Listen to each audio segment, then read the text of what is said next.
En esta primera parte del curso online de oftalmología veterinaria vamos a tratar el examen del globo ocular y sus anexos.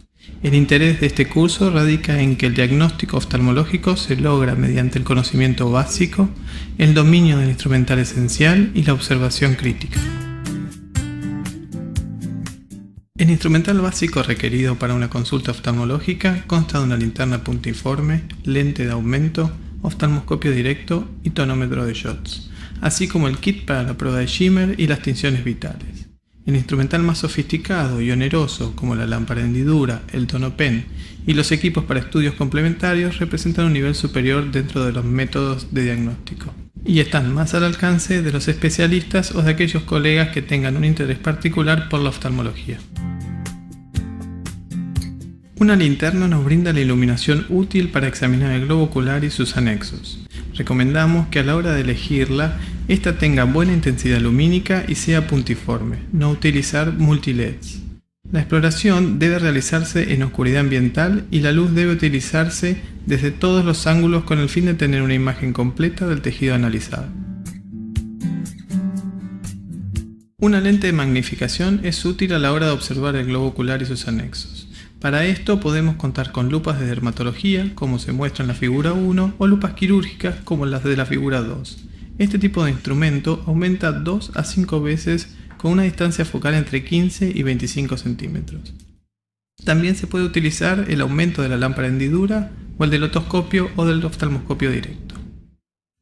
Poseer una lente de aumento nos permitirá ver en detalle las estructuras involucradas y de esta manera no pasar por alto pequeñas lesiones imperceptibles a ojo desnudo, como la presencia de cilios en párpados, rubiosis de iris o alteraciones de los conductos nasolagrimales, que serán tratadas durante el curso. La lámpara de hendidura está conformada por un microscopio binocular de entre 10 a 16 aumentos y un haz de luz que puede ser difuso o en hendidura. Las lesiones macroscópicas, como la de los anexos, se observan con luz difusa. Cuando necesitamos hacer un corte óptico de la córnea, cámara anterior o cristalino, utilizamos la hendidura. Este tipo de instrumental nos permitirá una observación más detallada de las estructuras oculares y sus anexos. El oftalmoscopio directo se emplea para la observación del fondo del ojo. El instrumento se utiliza pegado al ojo del observador y a 2 centímetros aproximadamente del paciente, como muestra la figura 1. Con las dioptrías en 0 podremos observar la retina y el nervio óptico. Colocando las dioptrías en 4 podremos observar el cuerpo vítreo. Cuando están en 7 podemos ver el cristalino y por último con las dioptrías en 10 observamos la superficie ocular y utilizamos el equipo como una lente de aumento. Las principales desventajas del oftalmoscopio directo comparado con otros métodos de observación del fondo del ojo son el diminuto campo visual, como lo muestra la figura 2, y la cercanía de nuestra cara con la boca del paciente. La oftalmoscopía indirecta se puede realizar con una luz de punto y una lente de 20 dioptrías, como se observa en la figura 1, o con un oftalmoscopio binocular, como lo muestra la figura 2. En ambos casos, la lente se coloca a unos 5 centímetros del ojo del paciente y a una distancia de un brazo del operador. Para realizar esta técnica es imprescindible dilatar las pupilas del paciente. Este método cuenta con 2 ventajas principales con respecto a los otros. La imagen es panorámica, aunque invertida y pequeña, y operamos lejos de la zona de peligro. La tonometría es la medición de la presión intraocular. En nuestro medio podemos utilizar un tonómetro de aplanación como el tonopen, que se muestra en la figura 1, o el tonómetro por identación como el shot, que se muestra en la figura 2. El tonómetro de identación, que debido a su bajo costo es el que tendrán disponibles en la clínica, suele ser difícil de utilizar en pacientes que no colaboran. Este tipo de tonometría se basa en la medición del alcance de la indentación de la córnea por el tonómetro. Debido a esta característica, el tamaño del ojo, la rigidez de la esclera según la edad y las lesiones corneales pueden afectar la precisión de la medición. Como figura al pie de la diapositiva, las presiones normales en milímetros de mercurio son, para el tonómetro de shots, caninos y felinos entre 20 y 30, para el tonopen, caninos entre 10 y 24 y felinos entre 12 y 32. El test de Schirmer es un test imprescindible en oftalmología veterinaria. Debe ser la primera maniobra semiológica y es una herramienta fundamental para el diagnóstico de la queratitis seca. Se coloca el filtro en el saco conjuntival inferior, como muestra la figura 1, y se espera un minuto. Luego de dicho tiempo se realiza la medición. Se consideran normales los valores por arriba de 15 mm por minuto y patológicos por debajo de 10 mm por minuto. Los que quedan entre la franja de 15 a 10 mm por minuto se los considera sospechosos. La fluoresceína es un tinte naranja que cambia a verde en condiciones alcalinas como por ejemplo en contacto con el suero fisiológico o con la película lagrimal. Es altamente lipófoba e hidrófila, de forma que cuando se aplica a la superficie del ojo no se mantendrá en contacto con las membranas celulares del epitelio corneal, sino que se adherirá y será absorbida por cualquier porción del estroma corneal expuesto. En esta propiedad es donde radica su importancia a la hora de detectar úlceras corneales. La fluoresceína se detecta en concentraciones mínimas, especialmente si es observada con luz azul o ultravioleta. La coloración de rosa de Bengala tiene afinidad por las células que han perdido vitalidad o están en proceso de muerte. Usándola podemos detectar daño celular antes de que aparezcan lesiones evidentes. Una coloración de rosa de Bengala complementa la evaluación del paciente con queratoconjuntivitis seca, en las que podemos establecer con más precisión el daño en la conjuntiva o en la córnea ocasionado por la disminución de la producción de las lágrimas. También pone en evidencia con mayor facilidad las úlceras herpéticas en los felinos. La electroretinografía es un método complementario útil en oftalmología, cuyo objetivo es evaluar la funcionalidad de la retina. De acuerdo al protocolo utilizado, se puede investigar la función de la retina en forma global o los conos y bastones por separado. El registro consta de 3 ondas: la onda A, que refleja la actividad de los fotorreceptores, la onda B, que surge de las capas intermedias de la retina, y una onda C, que expresa la actividad del epitelio pigmentario. La electroretinografía está indicada cuando se necesita la valoración crítica de la retina y los componentes visuales aferentes, y puede ser un indicador más sensible que la oftalmoscopía. La ecografía es un método muy útil y habitual en oftalmología veterinaria. Se realiza con transductores de 10 MHz o más, aunque algunos estudios se podrán realizar sin problemas con un 7,5 Hz. Ante la pérdida de transparencia de las estructuras oculares, se recomienda la utilización de esta técnica diagnóstica, ya que nos permite la observación de las mismas cuando no se pueden hacer de forma directa. La sospecha de enfermedad intraocular, neoplasias y enfermedades de la órbita son la principal indicación de esta técnica diagnóstica.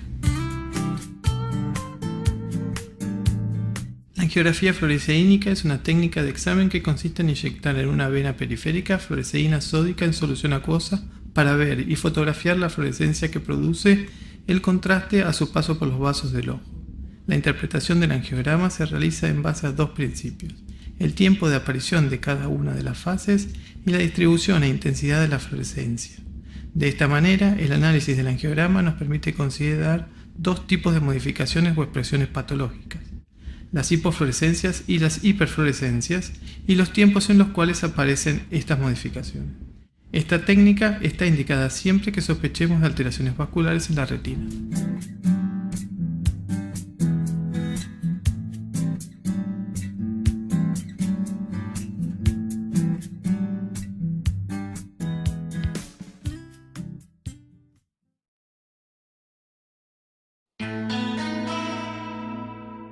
En esta segunda clase vamos a tratar las alteraciones de los párpados.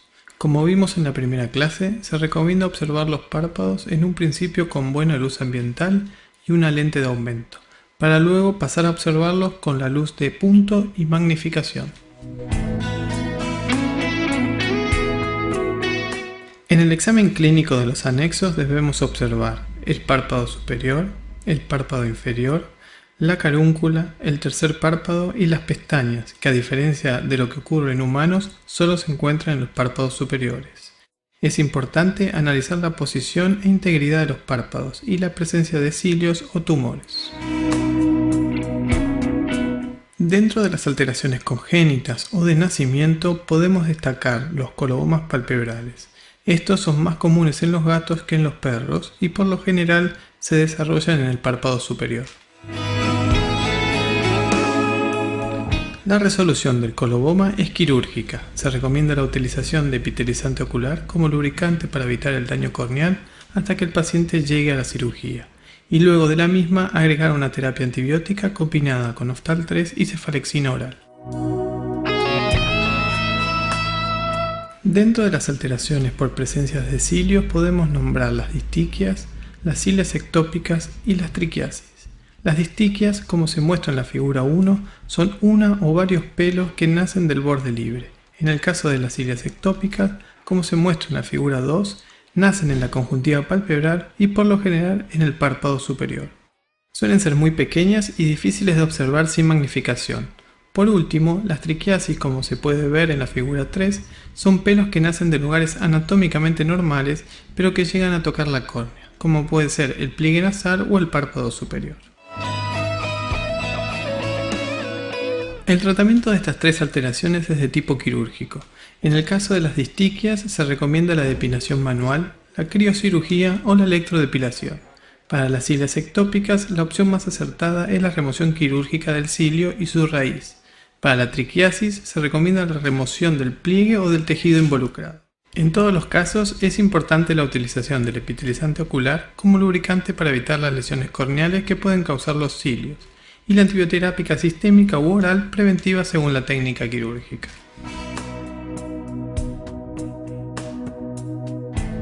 El ojo en diamante, el entropion y el ectropion son las alteraciones de posición de los párpados más comunes en los animales domésticos. Este tipo de malposición pone en contacto los pelos de la piel con la córnea y expone la conjuntiva, causando secreciones y lesiones corneales. Ante la alteración palpebral anteriormente descrita, se recomienda la recomposición anatómica y funcional de manera quirúrgica. La elección de la técnica quirúrgica dependerá del tipo de alteración y la destreza del cirujano.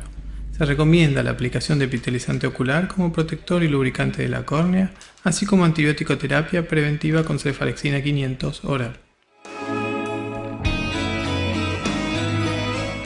Dentro de las blefaritis podemos destacar las bacterianas, como se muestra en la figura 1, las juveniles que se ven en la figura 2, las parasitarias como podemos observar en la figura 3 y las inmunomediadas como la blefaritis atópica o la inmunomediada del canto medial que podemos ver en la figura 4 y 5 respectivamente. Para el tratamiento de las blefaritis infecciosas es recomendable el uso de ofloxacina colirio, una gota 3 veces por día y cefalexina oral. En el caso de las blefaritis inmunomediada podemos utilizar dexametasona colirio, una gota 3 veces por día o ciclosporina ungüento 1 centímetro 2 veces por día. Si la blefaritis fuera demodéxica, el uso del sistema endectocida combinado con ofloxacina colirio es el tratamiento de elección. Las neoplasias palpebrales más comunes son los adenocarcinomas y adenomas de las glándulas de meibomio. Suelen presentar baja malignidad y rara vez hacer metástasis.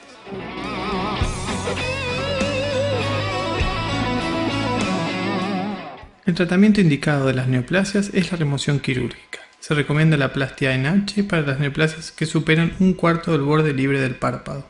La utilización de epitelizante ocular como protector y lubricante de la córnea, así como una antibioticoterapia preventiva con cefalexina 500 oral, es recomendable en este tipo de pacientes.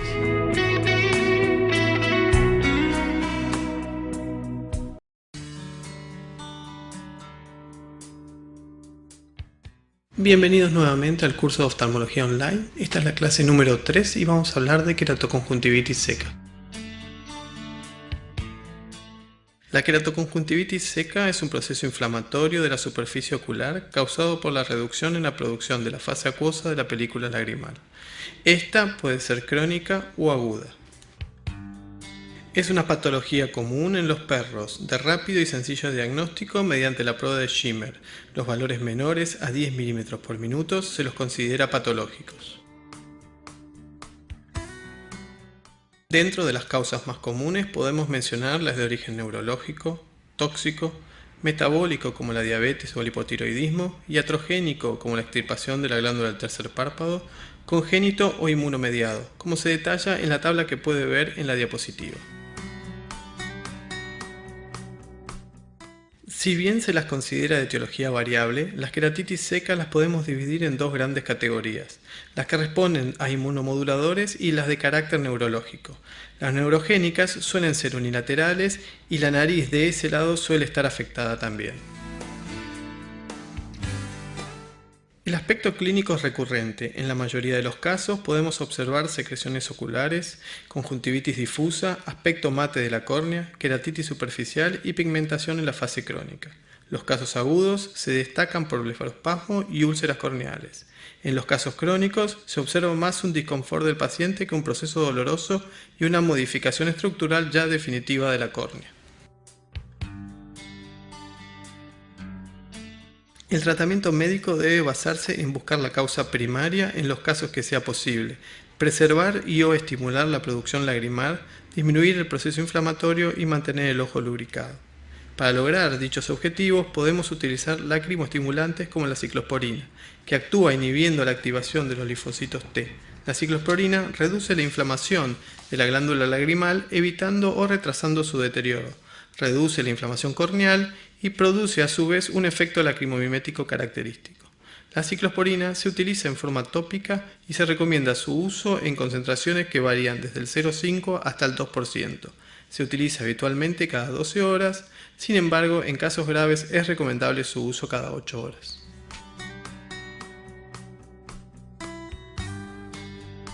Los sustitutos lagrimales están formulados para reemplazar uno o varios de los componentes lagrimales. Existen diferentes compuestos y presentaciones. La elección del apropiado depende en parte del tipo de deficiencia lagrimal, del propietario y la preferencia del veterinario. En algunos casos, su uso correcto suele tornarse dificultoso debido a la alta frecuencia de aplicación. Dentro de la amplia variedad de productos podemos mencionar los alcoholes polivinílicos, la metilcelulosa, las sustancias viscoelásticas y los derivados del petróleo. La metilcelulosa es una sustancia semisintética, viscosa, soluble en agua, inerte, no irritante y fácil de combinar con otros productos. En cambio, los alcoholes polivinílicos son resinas sintéticas hidrofílicas, menos viscosas que la metilcelulosa, pero con mayor adhesividad a la córnea. Dentro de las sustancias viscoelásticas, las más utilizadas son el ácido hialurónico y el condroitin sulfato. La característica más destacada es la propiedad mucomimética de estos productos, ya que los hace ideales a la hora de medicar un paciente con alteraciones de mucina en la película lagrimal.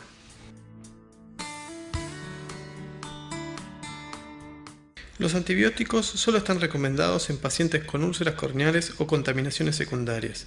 No se deben usar como reemplazos lagrimales.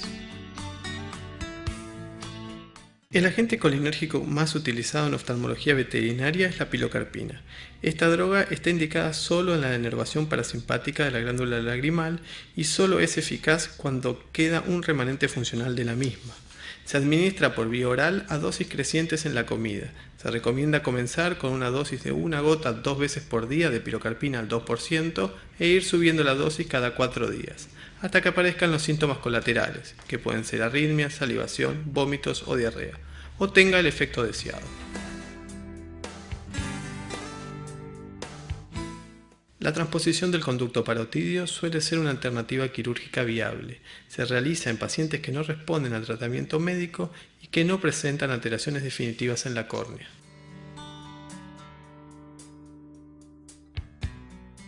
La queratoconjuntivitis seca es una enfermedad tratable pero no curable. Por este motivo requiere dedicación del dueño y un compromiso del veterinario para lograr un tratamiento efectivo durante toda la vida del paciente.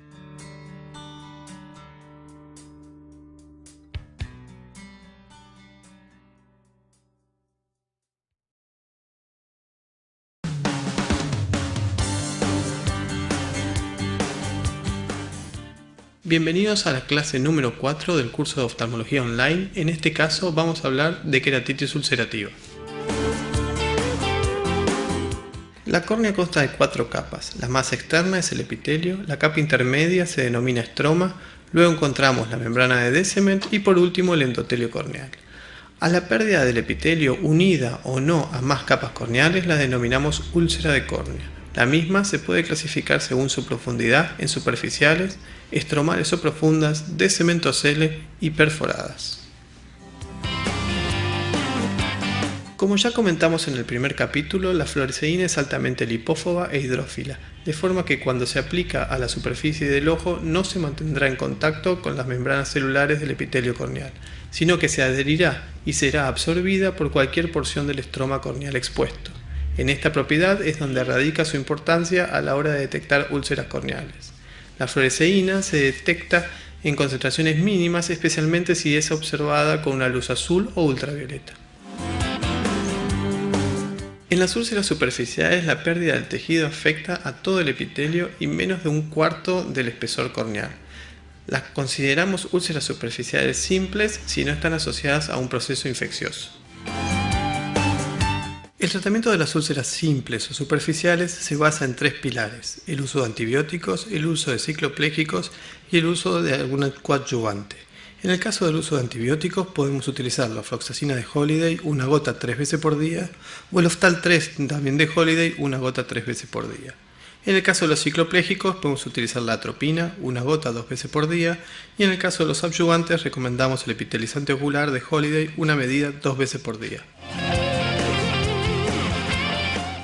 Las úlceras profundas afectan a más de un cuarto del espesor corneal. En el caso de que estén contaminadas, los bordes de las lesiones se observan como derretidos como consecuencia de la actividad de las colagenasas y suelen progresar velozmente hasta la perforación.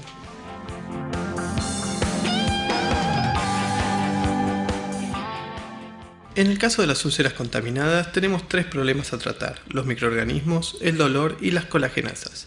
Para los microorganismos recomendamos usar ofloxacina de Holiday, una gota por hora, por lo menos por 48 a 72 horas, y luego podemos pasar a una gota cada 6 horas.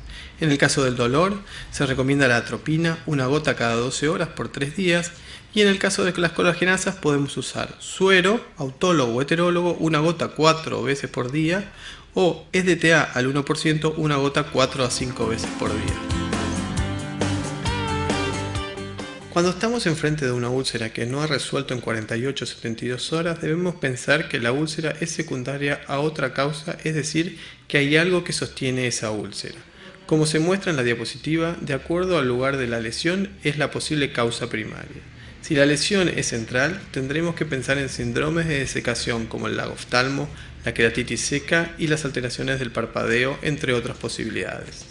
Si la lesión se encuentra en dorsal, tendremos que pensar en cilias ectópicas, ptosis y triquiasis del párpado superior o colobomas del párpado superior, entre otras. Si la úlcera se encuentra en el cuadrante inferior, entonces es mejor pensar en una causa relacionada con el entropion del párpado inferior y las distiquias del mismo párpado, entre otras. Por último, si la zona afectada es la cercana al tercer párpado, es importante revisar debajo del mismo.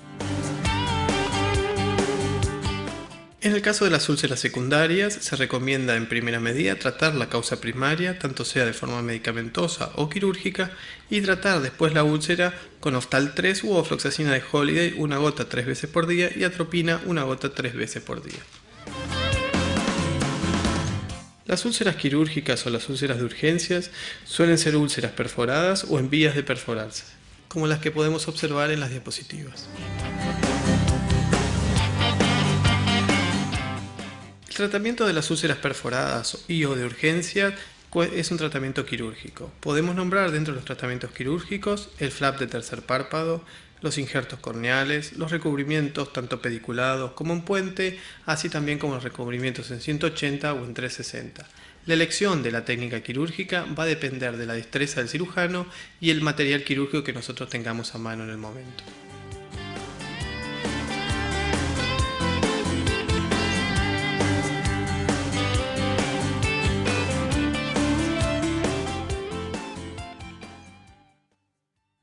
Las úlceras recurrentes, también llamadas úlceras del boxer, erosión corneal, úlcera de bordes deflecados o úlceras indolentes, suelen ser úlceras que no tienden a curar y que tampoco se perforan. En algunos casos, como en el caso de la izquierda, podemos encontrar una úlcera sin vascularización, sin reacción corneal, y en el caso de la derecha podemos encontrar una úlcera con una gran cantidad de vasos sanguíneos en la zona. La característica principal de este tipo de úlceras es sus bordes deflecados, o sea que el epitelio y el estroma en el borde de la úlcera no está adherido. De eso nos podemos dar cuenta porque la fluoresceína se mete dentro del estroma y vamos a ver el epitelio por afuera y la fluoresceína por debajo.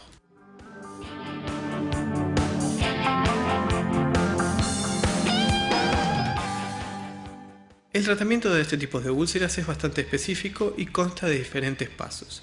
En primera medida debemos colocar un anestésico local, un anestésico tópico como la proparacaína. Luego de eso hay que desbridar con un hisopo o con una fresa corneal. Después de eso se puede realizar una queratectomía tanto en cuadrícula como punteada. Y por último debemos colocar Oftal 3 u ofloxacina de Holiday una gota 3 veces por día, atropina una gota 2 veces por día por 3 días y en algunos casos podemos utilizar EDTA al 1% una gota 3 veces por día o cloruro de sodio hipertónico también 3 a 4 veces por día. En este caso estamos viendo cómo se utiliza una fresa corneal. El paciente está anestesiado con proparacaína tópica. En algunos casos los podemos sedar y en algunos otros casos no hace falta sedarlo. Eso depende de la conducta del paciente. Lo que estamos haciendo es debridar todo el estroma que está mal conformado y sobre todo liberando todo el epitelio que estaba mal adherido.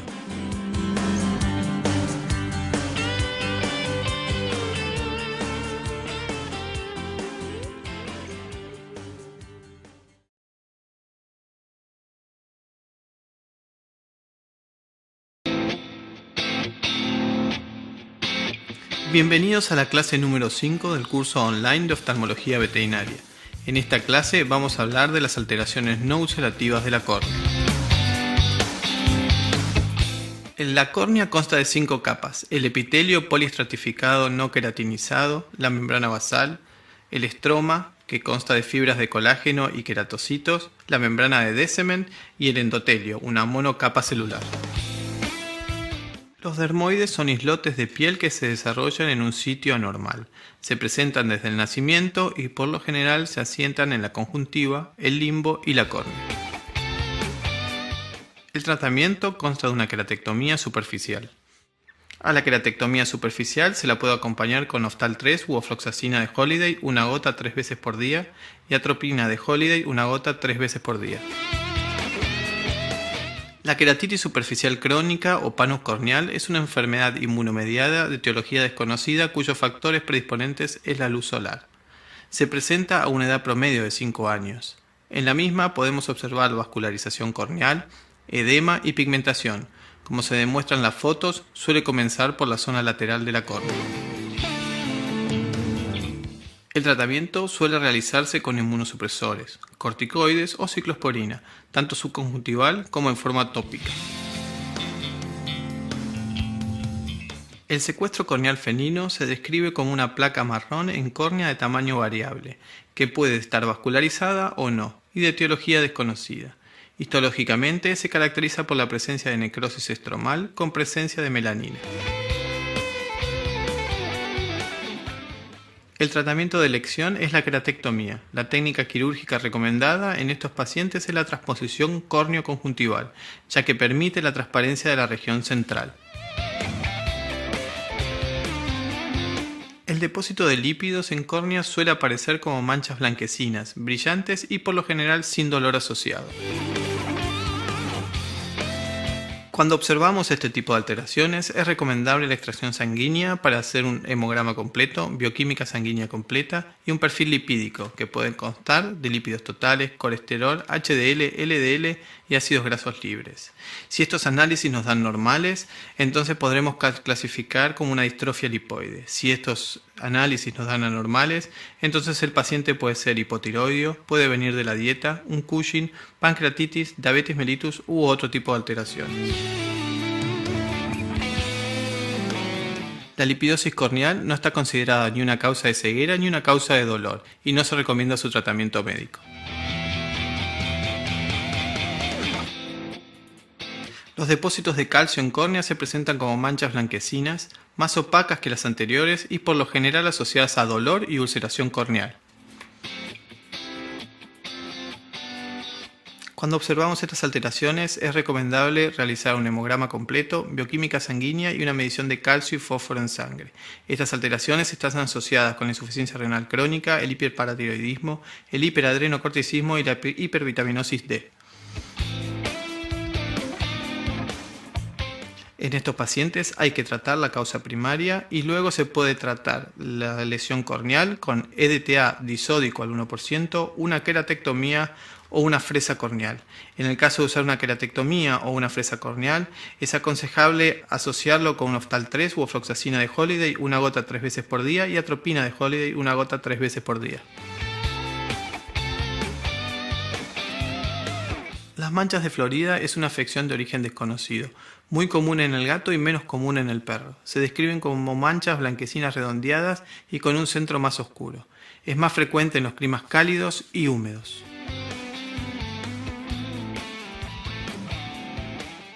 Los tumores de córnea son raros, normalmente son tumores esclerales que invaden la córnea. Los tumores más frecuentes son el melanoma epibular y el hemangiosarcoma.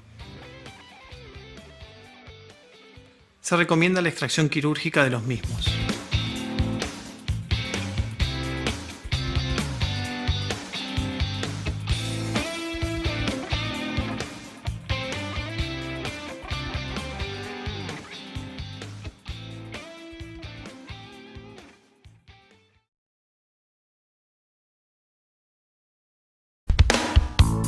Bienvenidos a la clase número 6 del curso online de oftalmología veterinaria. En esta clase vamos a hablar de las alteraciones de la uvea.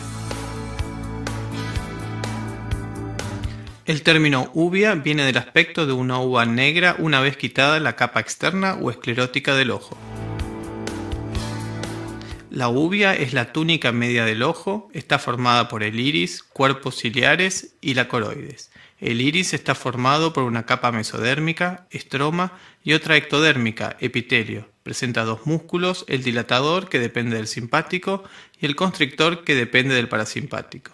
El iris posee la función de diafragma, la secreción del humor acuoso depende de los cuerpos ciliares, y los músculos ciliares permiten la acomodación. La aniridia es la ausencia completa de iris, una afección muy rara y poco descripta. En la foto podemos observar un ojo de un labrador de 1 año con aniridia bilateral. Los quistes de iris son estructuras redondeadas y translúcidas que podemos observar flotando en cámara anterior y o la pupila. No se realiza tratamiento a menos que el alto número de quistes disminuya la visión. La uveitis es la inflamación de la capa media vascular o parte de ella. Según su localización se puede clasificar en uveitis anterior, uveitis intermedia, uveitis posterior o panuveitis. La uvea es un terreno inmunológico especial, porque está en juego la transparencia de los medios. La cascada inflamatoria dañaría gravemente los tejidos del ojo. La uvea, siendo inmunocompetente, toma precauciones máximas contra la inflamación y sus consecuencias. Tiene una barrera hematoocular compacta, no tiene sistema linfático y la secreción local de factores inmunosupresores.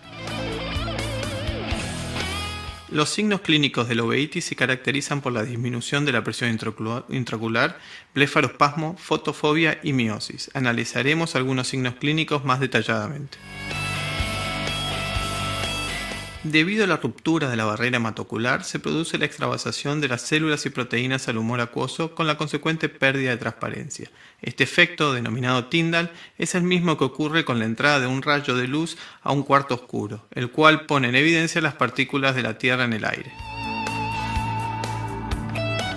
Los precipitados queráticos son manchas mayoritariamente blanquecinas. Son partículas suspendidas en el humor acuoso que se depositan en el endotelio corneal. El iris inflamado puede modificar su color debido a la infiltración celular y el edema del tejido. En algunos pacientes podemos observar neovasos. Estas alteraciones las denominamos rubiosis de iris. Se denomina sinequias a las adherencias del iris. Las mismas pueden ser posteriores, normalmente adherencias del iris al cristalino, como se muestran en las fotos. En estas fotos podemos observar sinequias anteriores, por lo general adherencias del iris contra la córnea. Cuando la ruptura de la barrera se acentúa y los exudados aumentan, se empieza a formar fibrina como la foto de la derecha o hipopión como la foto de la izquierda. En algunos casos podemos observar sangre en la cámara anterior. Este signo se denomina hipema. Si bien la uveitis siempre tiene una causa primaria, la etiología de la misma queda muchas veces sin revelarse. En el recuadro pueden observar las causas más comunes de la uveitis canina y felina.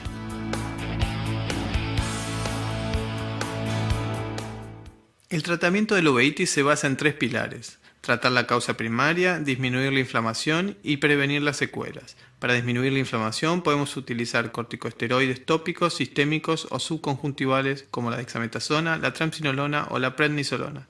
También están indicados los AINES como el flubiprofeno, diclofenac o carprofeno.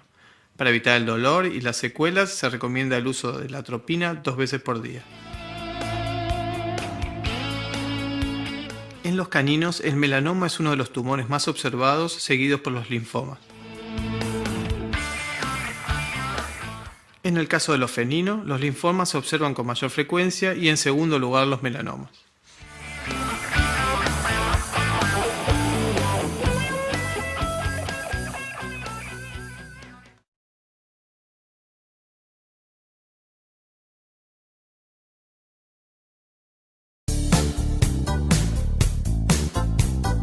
Bienvenidos a la clase número 7 del curso online de oftalmología veterinaria. Hoy vamos a hablar del glaucoma.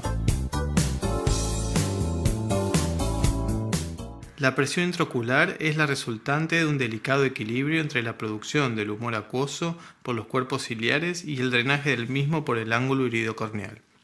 Existe a su vez una vía alternativa o no convencional para el drenaje del humor acuoso. Por esta vía se drenan los perros hasta un 15%. Cuando observamos un aumento de la presión intraocular, se debe siempre a la alteración en el drenaje, ya sea por una obstrucción parcial o total del mismo. En la actualidad se usan 2 métodos para medir la presión intraocular de forma clínica. La medición por aplanación es la más exacta y cómoda. Son equipos como el TonoPen o el TonoVet. Y la medición por indentación, estos dependen de la gravedad y son más engorrosos de utilizar. El equipo más utilizado de este tipo es el JOTS. La presión intraocular normal en el perro oscila entre 15 milímetros de mercurio y 25 milímetros de mercurio. En la tabla que mostramos a continuación pueden observar las presiones normales en las distintas especies. El glaucoma es una neuropatía óptica cuyo factor principal de riesgo es el aumento de la presión intraocular. Es importante el reconocimiento a tiempo de la patología y el tratamiento agresivo de la misma, si queremos tener éxito en el tratamiento. El glaucoma lo podemos clasificar en primario o secundario, como podemos observar en la diapositiva. El glaucoma secundario es aquel que presenta enfermedades oculares concomitantes y en su mayoría son unilaterales. Las causas más comunes del glaucoma secundario son la uveitis, la luxación anterior del cristalino, los bloqueos pupilares como el iris bombé y los tumores. Dentro de los signos clínicos del glaucoma podemos nombrar el dolor, caracterizado por la epífora y el blefarospasmo, la hiperemia conjuntival, la congestión de los vasos epiglerales, el edema difuso de córnea, la midriasis fija y la ceguera. En los glaucomas crónicos, los signos clínicos característicos son disminución de los síntomas de dolor, buftalmo, luxación de cristalino, desgarros de la membrana de Descement y deterioro de la córnea. Las alteraciones de la retina y del nervio óptico en particular son patognomónicos de la patología, al igual que el aumento de la presión intraocular. A nivel del disco óptico se produce una excavación de la papila con pérdida de mielina y disminución de la vasculatura retiniana en los casos más avanzados. El daño glaucomatoso primario se da a nivel de las células ganglionares que luego, con el transcurso de los días, se va a extender a toda la retina. Las razas predispuestas al glaucoma primario, entre otras, son el Basset Hound, el Cocker Spaniel, el Siberian Husky, el Shar-Pei, Chow Chow y Beagle. En estas razas, la afección es bilateral, aunque no aparezcan simultáneamente. Es muy importante reconocer el problema para poder tomar una decisión de tratamiento temprano sobre el ojo aparentemente no afectado. Dentro de los glaucomas secundarios, el glaucoma asociado al cristalino es uno de los más comunes. Por ejemplo, una catarata intumescente puede aumentar lo suficiente de tamaño como para modificar la posición del iris y estrechar el ángulo iridocorneal, provocando una disminución en el drenaje del humor acuoso, como se ejemplifica en el cuadro de la derecha. Una luxación anterior del cristalino puede provocar un rápido bloqueo del ángulo por la presencia de la lente, con la consiguiente aumento de la presión intraocular. o una luxación posterior del cristalino va a dejar libre la pupila para donde va a pasar el humor vítreo. Este es de dificultoso drenaje por el ángulo, lo que provocaría un aumento paulatino de la presión intraocular.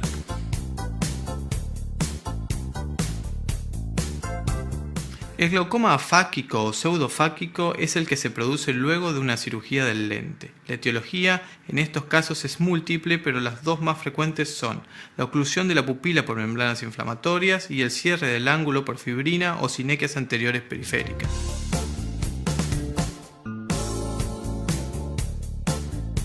El iris bombé es el resultante de un proceso inflamatorio. Este se produce por la adherencia del iris al cristalino en toda su circunferencia. Esto bloquea la salida del humor acuoso por la pupila, desplazando el iris hacia adelante con el consecuente bloqueo del ángulo iridocorneal.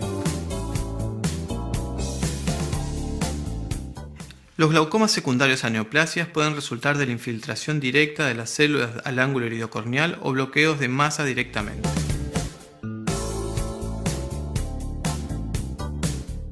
En cuanto al tratamiento médico, en la actualidad contamos en el mercado con una amplia variedad de drogas, dentro de las cuales podemos nombrar como más utilizadas a los inhibidores de la anhidrasa carbónica, como la dorzolamida al 2% de Holiday, y los análogos de las prostaglandinas. El tratamiento del glaucoma agudo debería realizarse con manitol intravenoso, sumado a las drogas que nombramos anteriormente.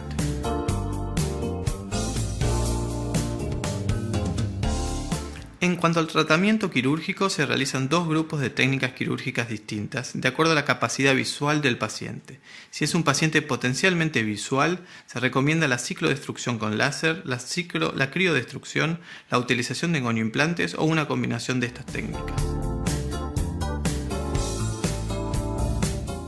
En el caso de los pacientes ciegos sin capacidad para recuperar la función visual, se recomienda la quimiociclodestrucción o la evisceración con colocación de prótesis intraocular. La mayoría de los glaucomas en los felinos son secundarios a uveitis. La esclera de los gatos es más complaciente y la córnea se mantiene transparente a presiones más elevadas. Debido a estas características, es más común observar buftalmo con transparencia corneal y cierto grado de visión en estos pacientes. El tratamiento médico de elección en los gatos son los inhibidores de la anhidrasa carbónica, como la dorzolamida al 2% de Holiday. No se recomienda ni la quimiodestrucción ni la colocación de prótesis intraoculares por la posibilidad de desarrollar sarcomas.